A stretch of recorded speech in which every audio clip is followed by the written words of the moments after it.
Hi Team Science, and welcome to this video about translation of proteins. The learning goals that we're going to talk about today are initiation, elongation, and termination of translation. As we're doing that, I hope that you're going to be able to learn about the A, P, and E binding sites of the ribosome, as well as the orientation in which the mRNA moves through the ribosome. I would want you to think about what would happen if different components of protein translation were altered or missing. We're going to talk about the roles of GTP in translation, and you can think of this as like ATP. It's currency, it's energy currency for the cell. So that means it costs something each time we use GTP. We're going to talk about the process of actually elongating a polypeptide or a protein. And we're going to talk a little bit about the differences in translation of proteins between prokaryotes and eukaryotes. We've previously talked about DNA replication that occurs in both eukaryotes and prokaryotes. Of course, also transcription, that is making RNA from DNA, is something that also occurs in eukaryotes and prokaryotes. These processes of RNA processing, that is adding a 5' cap, splicing out the introns, and adding a poly A tail, are something that only happens in eukaryotes, and that's because of the presence of the nucleus versus the cytoplasm. But now that we've already processed our RNAs, we can talk about the actual translation from an mRNA to a protein, something that again happens in both eukaryotes and prokaryotes. There are some molecular differences that occur as far as translation is concerned in these two organisms, but the most important difference is in timing. Because there is no cytoplasm, or rather there's no nucleus in prokaryotes, it's all cytoplasm. As soon as transcription can occur, immediately translation can start. So transcription and translation can occur simultaneously. Transcription and translation can occur simultaneously. Of course, that's not the case in eukaryotes because transcription occurs in the nucleus. So that's step one. And then only after all of these quality control steps have occurred does the mRNA leave the nucleus for the cytoplasm, and only then can translation occur. So translation is very separated temporally in eukaryotes from transcription, but in prokaryotes, these two processes can happen one on top of the other. As we've discussed before, the idea of the central dogma is that DNA is transcribed into RNA, which is then translated into proteins. And as we've talked before, transcription is another way of saying that we're rewriting something in the same language. So we're going from the language of nucleic acids to the language of nucleic acids. But then in translation, we are changing languages. Like if we were going from French to Russian, we're changing languages from nucleic acids into amino acids. And so it's this process of translation that we're going to be talking about today.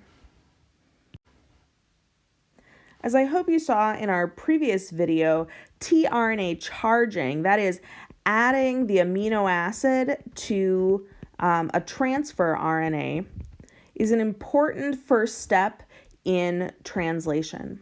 But now that we've got all the tRNAs charged with their appropriate amino acids, we're going to start by talking about the initiation of translation at the ribosome.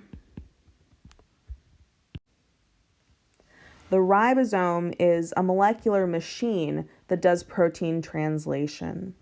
And it consists of two components, a large subunit and a small subunit. Depending on the organism or the system that we're in, the large subunit will be 50S, that's a size measurement of proteins, and the small subunit 30S. Those are the sizes in bacteria. In eukaryotes, the ribosome large subunit is about 60S and the small subunit is 40S.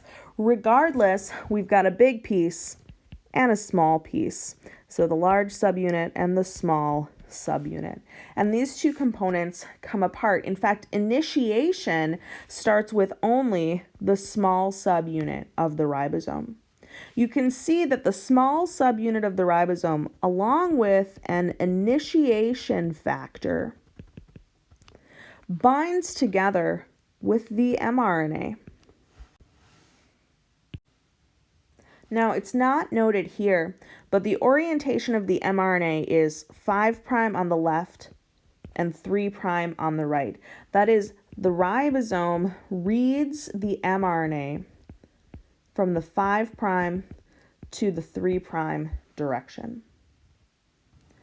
I want you to note here also this Shine-Dalgarno sequence. That's a consensus sequence that helps this initiation factor, that is, it's a protein, along with the small subunit of the ribosome, recognize and bind to the mRNA. The Shine-Dalgarno sequence is a consensus sequence, and we've got two proteins here that are binding to that consensus sequence. Shine-Dalgarno is the name of the consensus sequence in bacteria. In eukaryotes, sometimes this consensus sequence is called the Kozak sequence. Regardless, you can see that this consensus sequence region helps the small subunit line up with the initiation or the start codon. And we'll talk more about this start codon when we talk about the genetic code. But all organisms that we know of initiate transcription with an AUG start codon.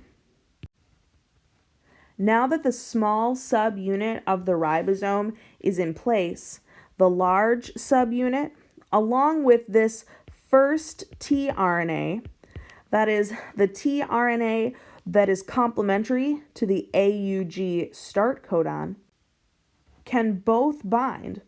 We've initiated translation. I think you can see to the right of the start codon, there's an empty space where a new codon is waiting for its tRNA.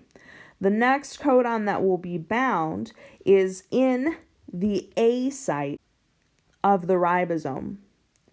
The tRNA that's holding the growing amino acid chain, you can see that right there, is in the P site of the ribosome. And last but not least, we have the E or exit site of the ribosome. And these A, P, and E sites will come up again. All right, with the help of the large and small subunits of the ribosome, along with an initiation factor protein, we have initiated translation. Next, we're going to elongate the growing peptide chain. You can see here we've got our ribosome assembled. The A, P, and E sites of the ribosome are noted, and we've got our very first tRNA in the P site of the ribosome. The next thing that will happen is that additional tRNAs will try and come in to match up to the next codon. You can see when this new tRNA, in this case bound to the glycine amino acid, when this new tRNA comes in, it doesn't come in by itself. It's bound to EF2 and GTP. EF2 stands for elongation factor, and 2 actually stands for thermo-unstable. So this is elongation factor 2 and GTP. A matching tRNA, that is where the codon and anticodon line up accurately, will allow the GTP to be hydrolyzed. That's the next step in translation. On the left now, we have our first tRNA bound to methionine, our second tRNA in the A site, and because it's a correct match between the codon and anticodon, you can see that EF2 has hydrolyzed GDP. We've used the energy from breaking that bond, and we're going to help use that energy to build together methionine and glycine. That is, we're going to build this dipeptide bond. Now, we've talked about the large and small subunits of the ribosome. We've talked about tRNAs. We've talked about mRNAs, but we haven't mentioned yet rRNAs. And rRNAs are ribosomal RNAs. The large and small subunits of the ribosome are made up of a lot of rRNA as well as some proteins. And actually, this process of building the new peptide bond is done by a catalytic RNA molecule, not a protein. And a catalytic RNA molecule is called a ribozyme rather than an enzyme. So to review, we've had the new amino acid enter at the A site, thus allowing hydrolysis of GDP. We'll use that energy to build the new dipeptide bond between the amino acid at the P site and the amino acid found at the A site tRNA. And last but not least in this elongation process, we need to shift the ribosome.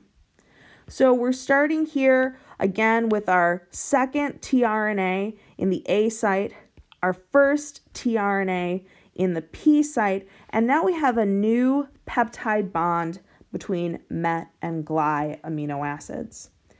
And this next step requires another elongation factor G, as well as GTP. And the hydrolysis of this GTP molecule ratchets or moves the ribosome forward. So you can see now that our first tRNA has been shifted to the E site of the ribosome and it exits.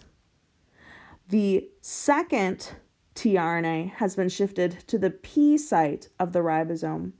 And now the new codon is in the A site, an open and available site waiting for the next tRNA to come in. So just to clarify, the A site stands for amino acyl. That's where the new amino acid is going to join. The P site stands for the peptidyl site. This is the site where the growing peptide chain is located. And then the E site is for exit. I also want you to note here that we've used GTP two ways. First, we used GTP to check for the codon anticodon match. Okay. And we used some of that energy to build the peptide bond. And then next, we need to move the ribosome. And so we've used another GTP to translocate or shift by one codon or 3 letters the ribosome down the mRNA.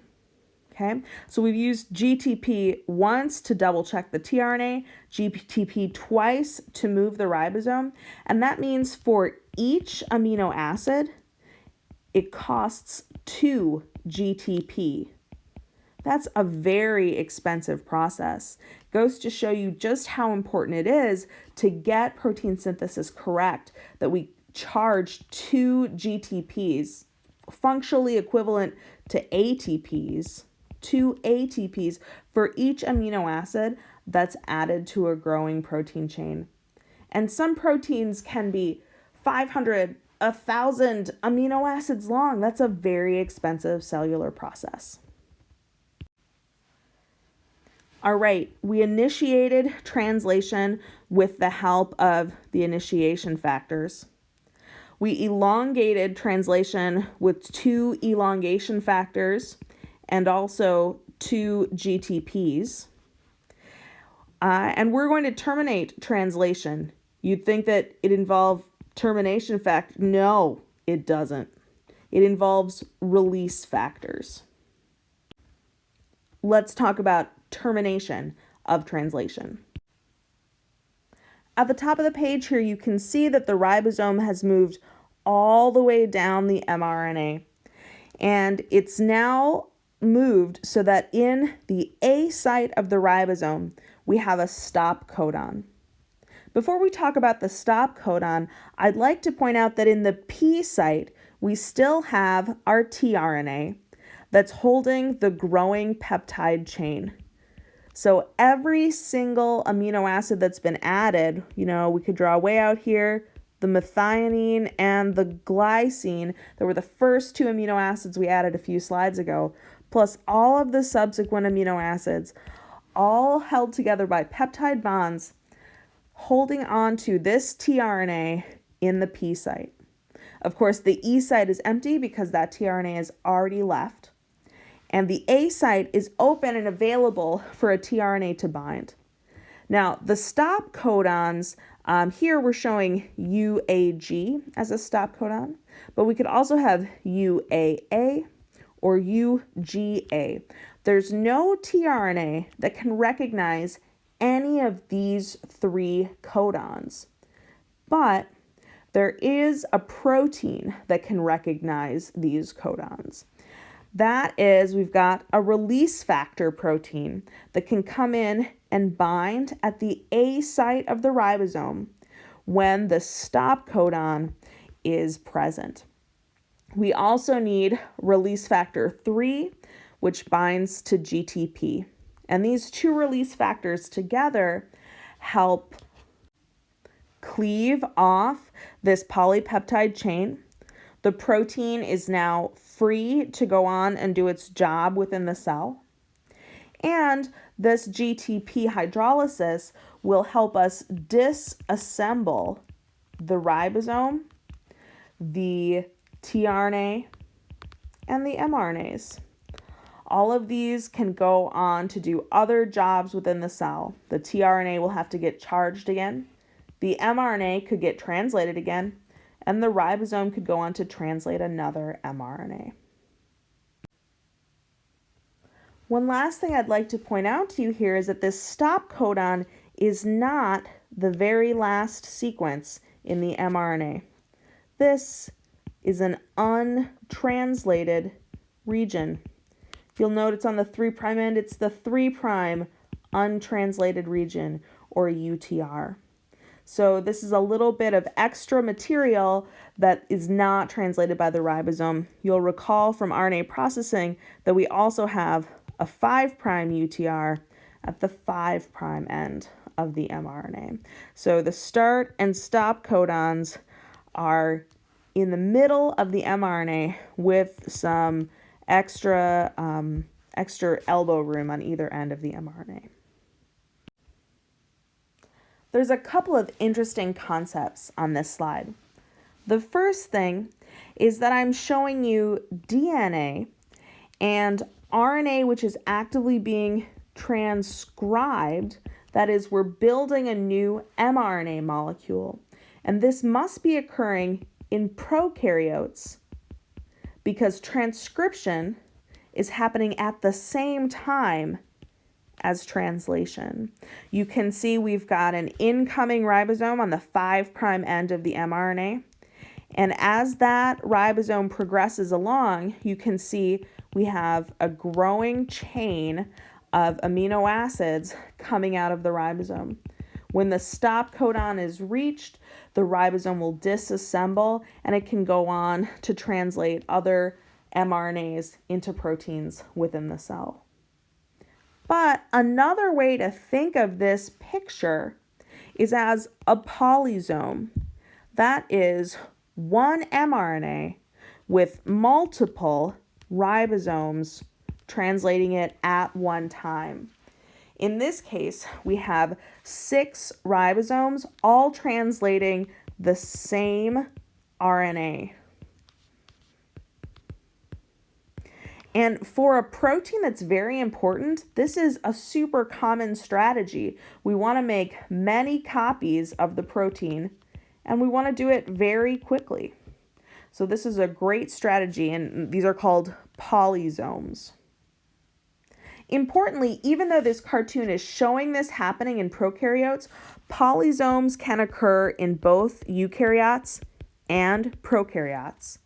This aspect of transcription and translation happening at the same time will only happen in prokaryotes. This is only in prokaryotes. The idea of a polysome, more than one ribosome per mRNA, can happen in both eukaryotes and prokaryotes, but simultaneous transcription and translation will only happen in prokaryotes. Here's another image of a polysome. You can see we've got our mRNA in the center here and multiple ribosomes translating this mRNA. But what's interesting about this particular mRNA is that it has 1, 2, 3 start sites and 1, 2, 3 translational stop sites. So we end up with multiple proteins or polypeptides being translated from a single mRNA.